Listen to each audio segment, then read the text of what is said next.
क्या है भैया, दी थर्ड लेवल। दूसरा है दी टाइगर किंग, और तीसरा क्या है पता है, और तीसरा क्या है, तीसरा है दी एनिमी। तीसरा क्या है, दी एनिमी है भैया। कौन सा है, तो तीसरा है भैया दी एनिमी। समझ गए सभी लोग, दी एनिमी। दी एनिमी भी बहुत इंपॉर्टेंट है बेटा, ठीक है जी हाँ।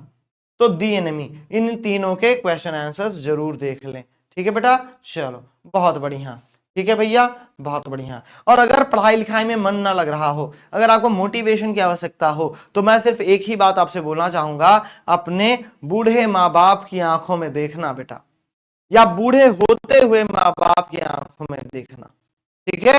हो सकता है कई लोगों के माँ बाप अभी बहुत यंग हों, लेकिन बेटा वो बूढ़े हो रहे हैं, है ना, तो आप देखना कि एक उम्मीदें होंगी कि वो जब तक, है ना, काम कर रहे हैं ठीक है, लेकिन, है ना, काम कर रहे हैं ठीक है, लेकिन, है ना, कि एक समय से, एक वक्त के साथ आप सफल होकर के अपने पैरों पर खड़े हो जाएं, ताकि उनको गर्व महसूस हो।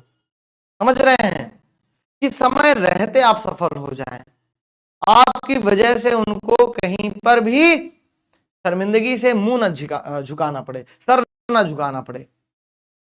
आप देखना उनकी आंखों में कितनी उम्मीदें हैं उनको आपसे। भले वो आपसे कहते हो कि नालायक हो तुम, ये सबके माँ बाप कहते हैं, है ना, कि पागल हो तुम, तुमको कुछ नहीं पता है, तुम कुछ पढ़ते नहीं हो, है ना, तुम बर्बाद हो, ये वो, तो वो कहते हैं, ये तो सबका है, ये उनका प्यार है ना, जो हमसे प्यार करता है वही हमको कहता है ना, जी हाँ। लेकिन बेटा, तो जब भी आपको लगे कि आपका पढ़ाई में मन नहीं लग रहा है, एक बारी उनके बारे में सोच लेना, माँ बाप के बारे में सोच लेना, सिर्फ इतना सोच लेना, ठीक है जी बेटा।